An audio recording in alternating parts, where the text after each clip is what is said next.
Welcome back. Well, Shashi Tharoor is no stranger to headlines. Some of them do end up being very controversial, but from time to time they happen to be on the next book that he's writing. And yes, he's out with another one. This one is called The Paradoxical Prime Minister. It is basically a look at Prime Minister Modi's tenure in office just as we are heading into the general elections. Shashi Tharoor taking a look at what was expected of Mr. Modi and what he feels Mr. Modi turned out to be essentially. And he joins us on Left, Right and Centre tonight. Mr. Tharoor, congratulations once again, and this time for making the headlines for the right reasons. Tell us about a little bit about the reasons you decided to write the book, because you said in your introduction, he says one thing, he does another, and that is essentially what you've looked at as you've traced his political journey in the last almost 5 years. Right, Nidhi, you may remember one of our conversations within a couple of weeks of Mr. Modi coming to office, when there were accusations that I was too willing to give him the benefit of the doubt. And there was some controversy at that time about an article I'd written asking the question, is there a Modi 2.0? The controversy I felt was unfair because it didn't actually quote the fact that I had said in the article, it's too soon to tell.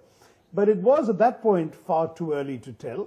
I said the hope is that, judging by Mr. Modi's campaign rhetoric and the way in which he spoke immediately after being elected Prime Minister, the hope is that he would represent a switch in the BJP from the politics of identity, particularly communal identity, to a politics of performance, all the sabka saath, sabka vikas.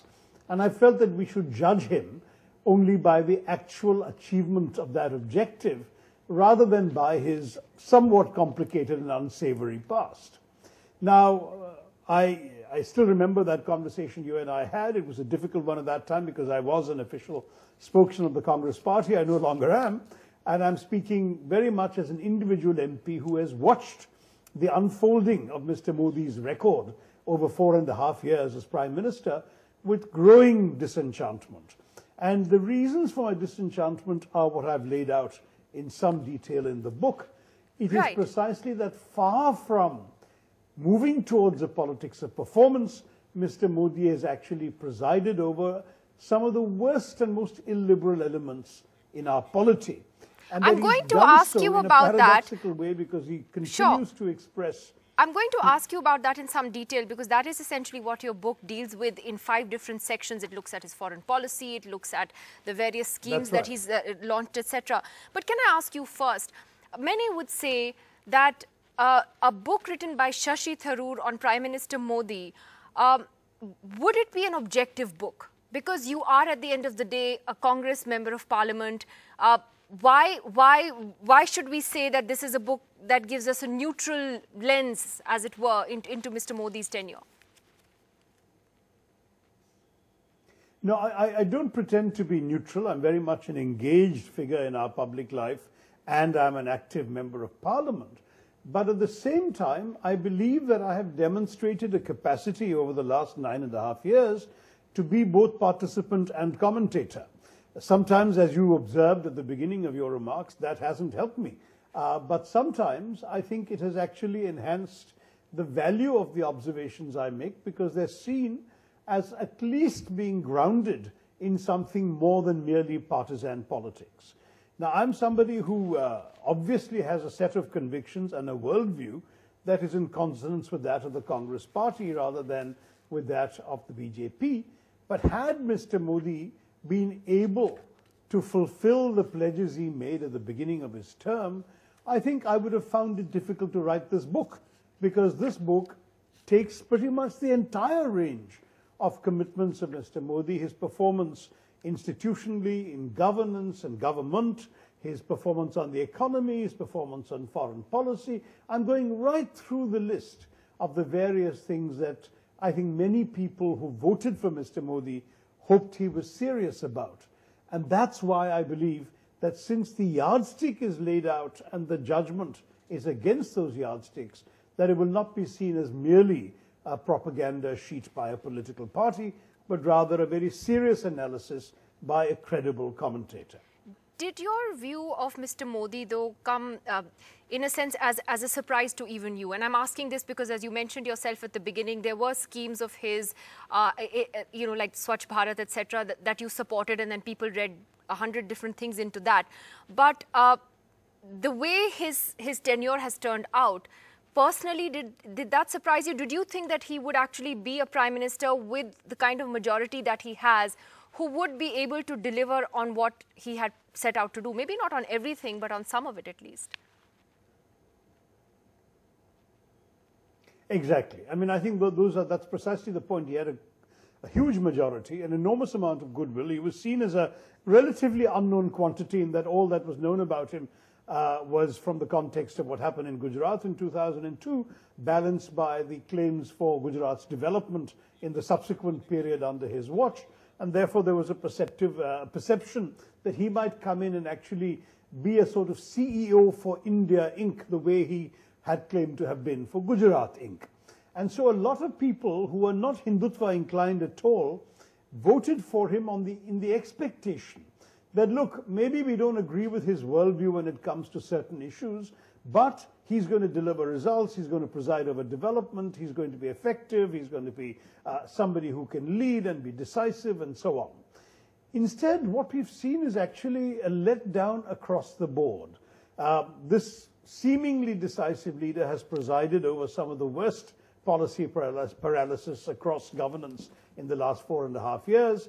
The man who talked about being a decisive economic leader and said the government has no business to be in business has actually run a dysfunctional economy in which pretty much every indicator has gone down the tubes, from increasing farmer suicides because of agricultural stagnation to a collapsing rupee because of lack of investment in the economy.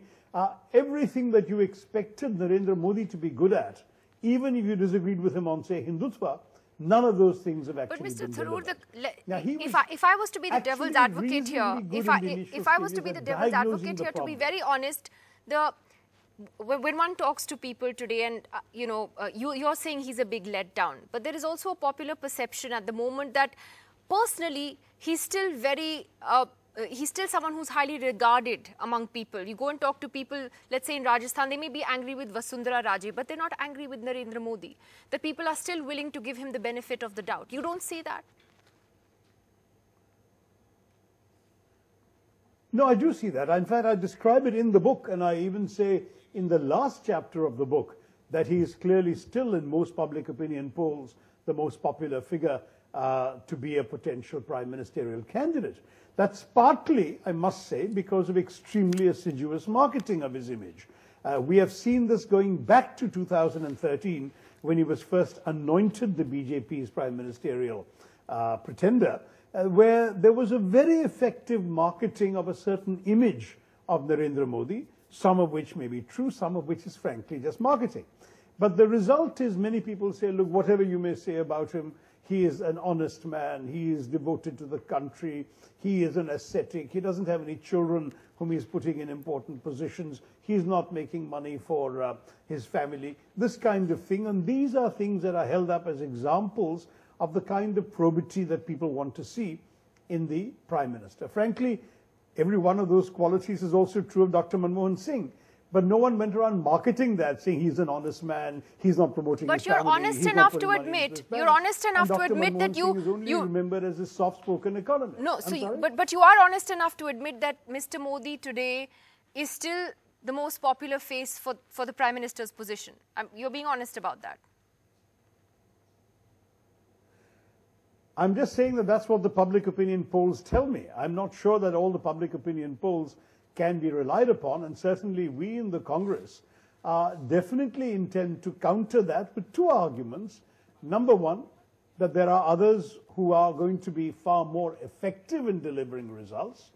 But second, and equally important it seems to me, is that if you look at the options facing the country, you have indeed one-man rule, this larger-than-life figure who's portrayed as the hero on the white stallion with upraised sword, charging down and knows all the answers, claims to solve all the problems, but hasn't actually solved any for 4.5 years, achhe din haven't come, versus a group of people who don't claim to know all the answers, but who say they will work with the people and with a very deep, experienced bench of qualified leaders across the political spectrum who will work to solve these problems with the people. But Mr. Tharoor, what you see as a qualified bench of leaders on the opposition side, what you see as a qualified bench of leaders, a qualified bench strength versus Mr. Modi, honestly, to a lot of voters, it just looks like confusion and chaos. And you meet people who will say, okay, well, you know, we may not be entirely happy with the way things have turned out in the last 4.5 years, but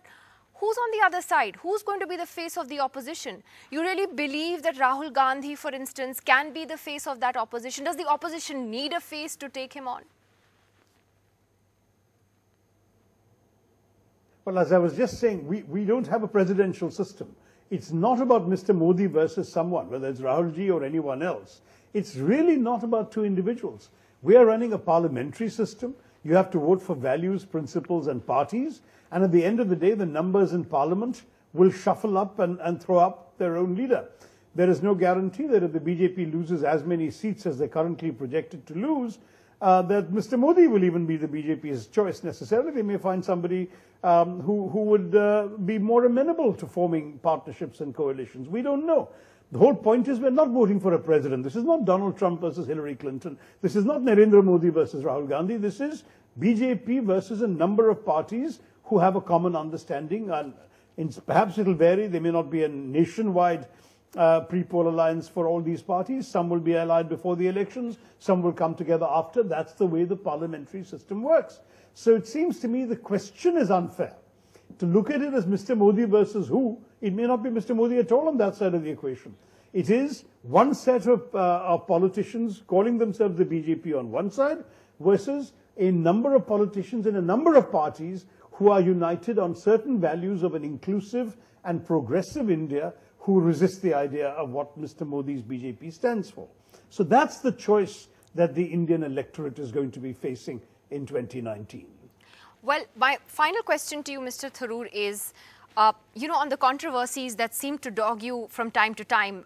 Again, you know, there are a few things you've said in the recent past that you know, have made headlines for the wrong reasons. Among them, your recent comment at a literature festival about, you know, Hindus not really wanting a Ram temple, etc.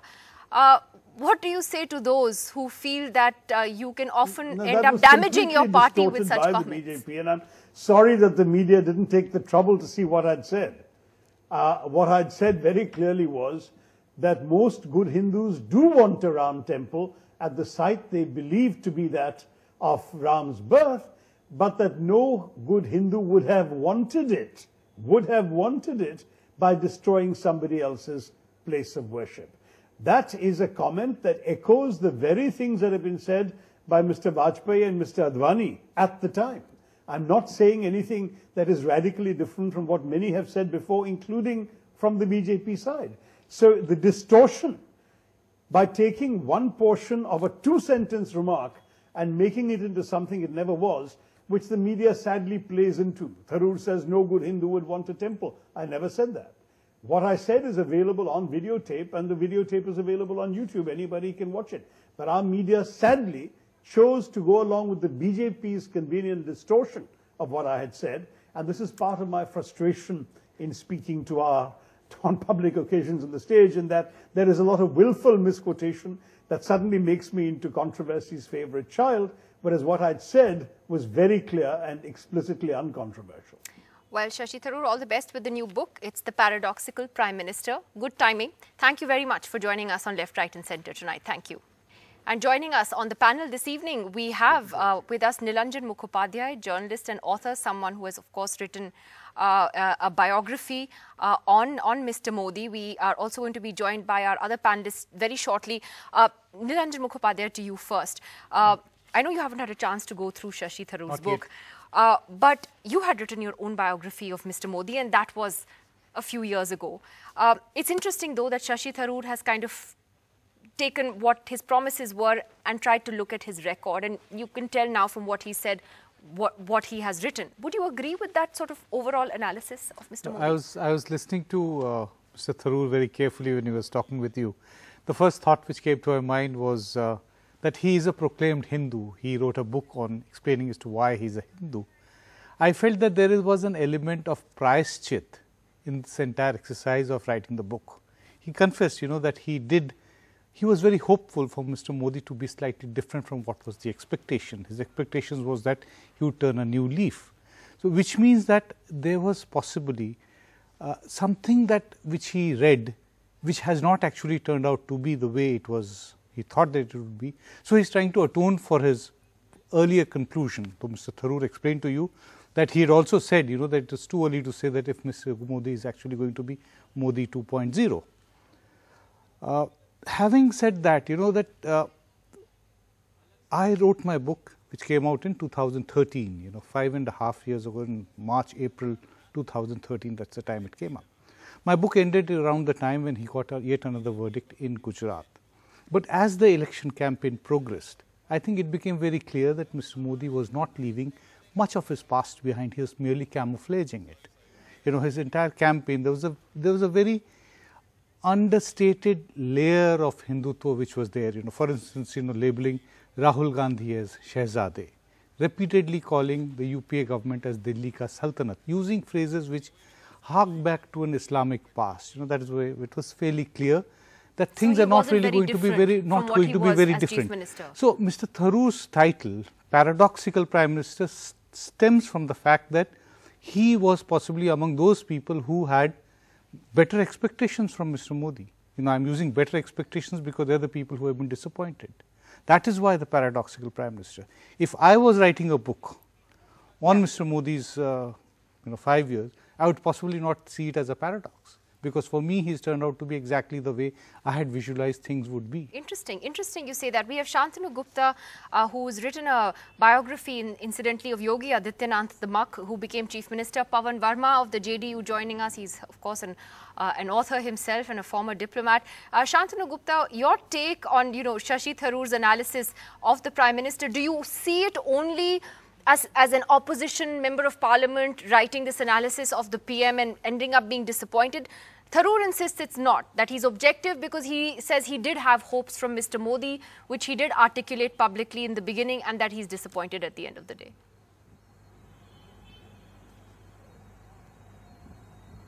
Nidhi, whenever we read any book, and particularly a biography or a note on a person, we have to find out the locus standi of the author.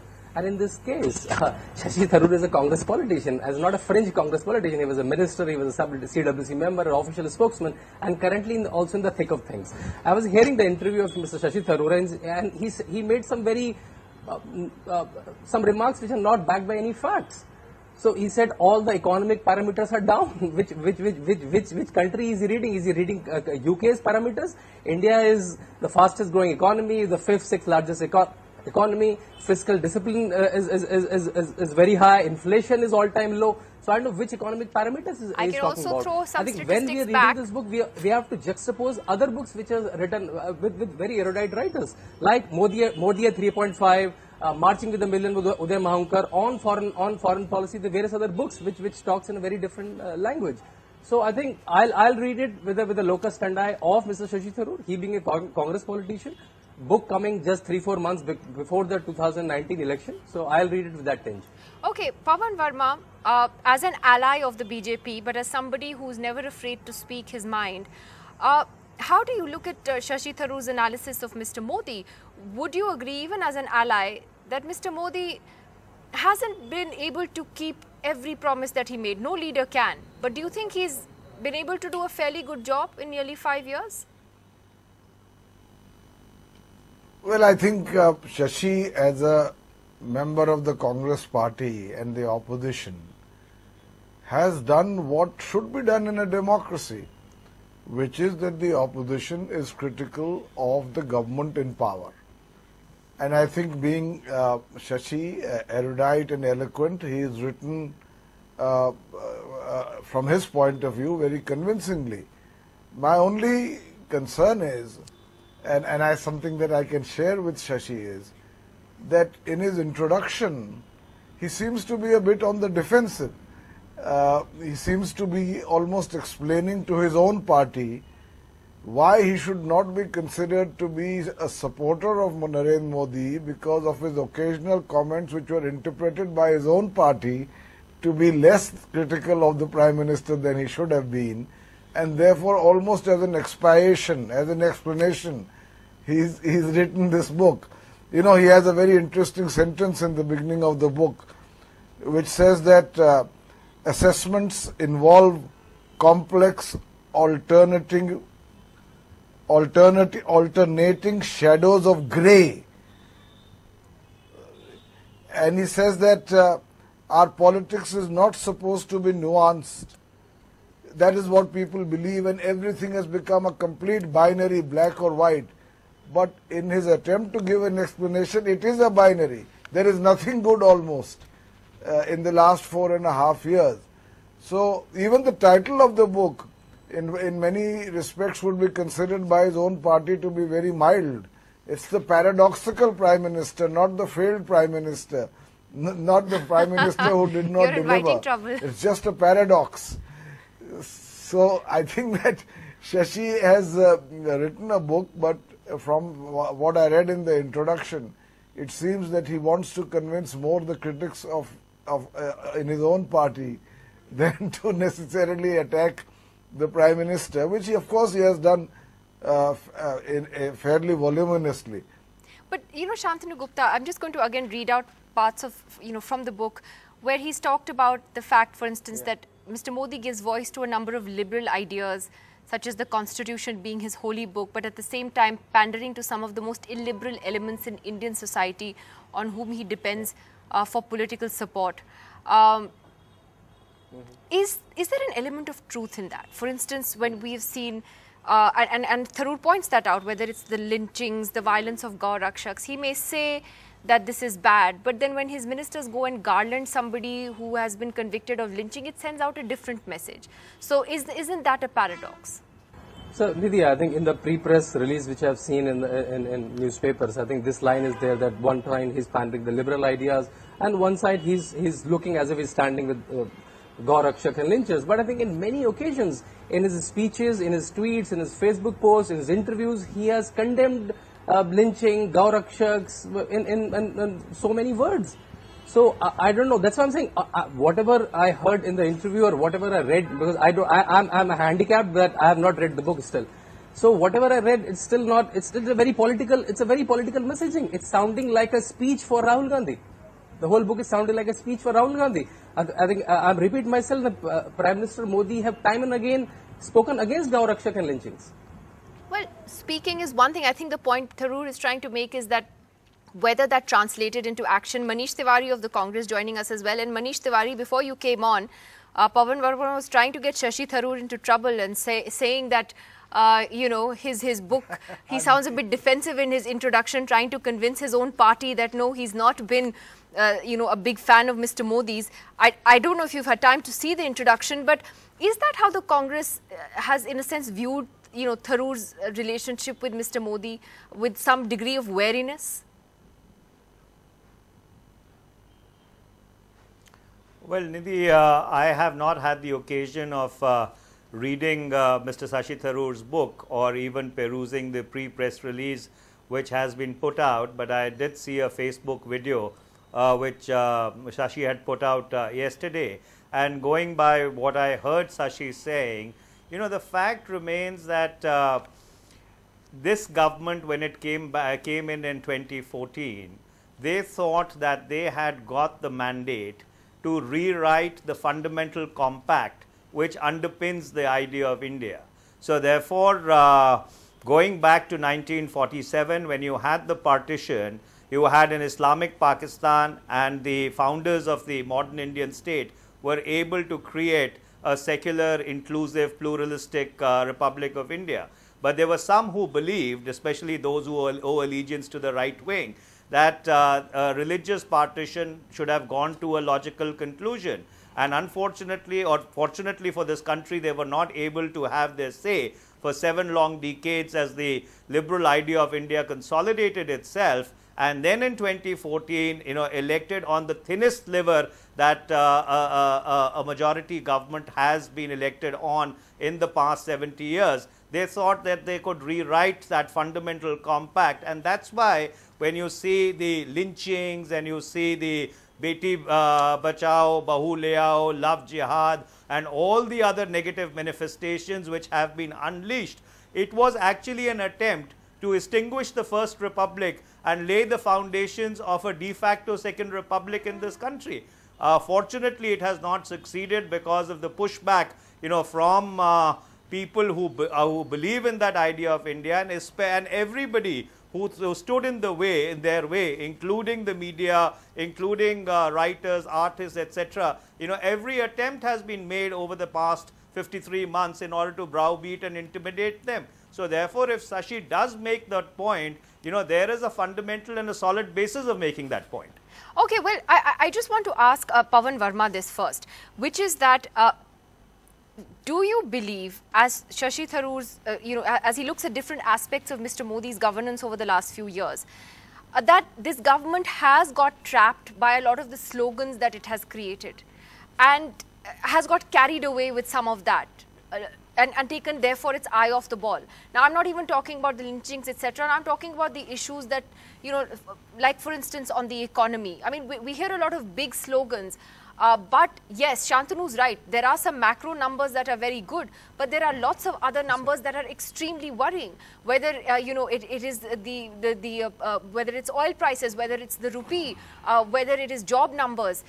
So, do you think that the government's got trapped in its own slogans and its own rhetoric, Mr. Verma? Well, I think that this government did make many promises. And even more than the promises it made, it raised even more expectations. And to a great extent, as far as the expectations are concerned, there's a gulf between expectation and delivery. Let's be clear, and this is not uncommon for governments when they are in power. I would say that the slogan "Sabka Saath, Sabka Vikas" was a slogan which carried with it the message of unity. But I entirely agree with the criticism made that Sabka Saath, Sabka Vikas was good as a slogan, but very often the Prime Minister's silence or the BJP's condonation or complicit silence on many of the intolerant happenings that have happened over the last 4.5 years, including as far as stoking the communal divide is concerned. We are allies, but we have a world view of our own on such matters.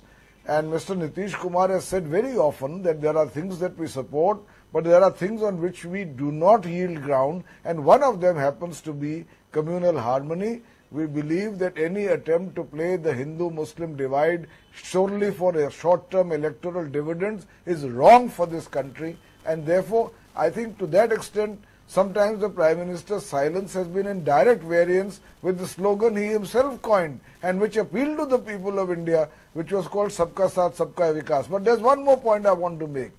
I think that, to quote Shashi says that why shouldn't our politics respect mutual expressions of respect across political divide? He himself is saying that there can be positions of respect across political divides.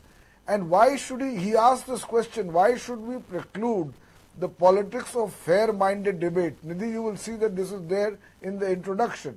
Now, where that is concerned, I would think that to follow the BBC maxim, you must admit your minor truths in order to have your major lies believed. I think that perhaps Shashi and all those who are critical of this government must also examine whether they have been at fault at some point or the other, especially with regard to vote bank politics and the use of the minorities for that particular purpose. That also needs to be critiqued. Hypocritical. You're saying these are hypocritical positions to take. Okay, well, yeah, no, I want to ask Nilanjan Mukhopadhyay. I'm saying that you must be honest about these things. Okay, but Nilanjan, on this point of the slogans and what Shashi Tharoor said about marketing, the fact is he has a point there. The thing with this government is that no matter what it does and no matter how terrible some ideas might be, they really go all out in selling that idea, something which the Congress completely failed on. Is that going to be enough for 2019? See, on marketing, Mr. Tharoor did accept that even he was a victim of the marketing in 2013-14 for him to expect a lot out of this government. yes, that this government has been very good with words.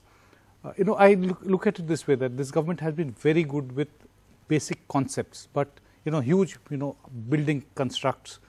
The architectural idea has been very good, but what has been lacking is the nitty-gritty, the paperwork. You got to have good line drawings. Say for instance Swachh Bharat. The amount of political capital which has been invested into this campaign is possibly unprecedented in independent India. A very good idea. Nobody can say that we shouldn't really move towards a more hygienic India. But then can we have a clean India purely on the basis of celebrity campaigns? Do we not require basic reforms in our civic bodies? You move out 50 kilometers from the capital, you will find that there is no sanitation, there is no system of garbage cleaning. So it becomes just an empty slogan, nothing really happens. One can pick up scheme after scheme, and I hope that Mr. Tharoor's book comes at a very opportune time, I must say. I hope that it is able to frame the parameters by which Mr. Modi's government can be actually judged by either voters, this way or that way, as we come closer to the election. So Manish Tewari, quick last question, which is that how do you, and I asked Shashi Tharoor this as well, how do you then explain what many see still as Mr. Modi's personal popularity being very much intact? I mean, Shashi Tharoor said, yes, he admits that he appears to be the most popular PM face, at least that's what opinion polls tell us. So why is poll after poll saying that no matter how unhappy people may be, let's say, with certain aspects of his rule, he himself remains untouched by that? Well, Nidhi, the short and simple answer to that is that Mr. Vajpayee in the November or the October of 2003 was the most popular person on the Indian political firmament. And the BJP won 3 elections, except for Delhi, they won Rajasthan, Madhya Pradesh and Chhattisgarh. And then they unleashed the Shining India campaign, thinking that 2004 was a done deal. But 2004 did not turn out to be a done deal, and Mr. Vajpayee, the tall figure that he was, became the former Prime Minister of India. So the short point is, you may have personal popularity, but personal popularity does not ensure in a Westminster system that you become Prime Minister again. All right. Well, interesting times ahead. Thank you to all of you for joining us to talk about the paradoxical Prime Minister and Mr. Modi's personality. Let's see whether that will be enough to bring him back in the top job next year. Thanks for joining us. Good night.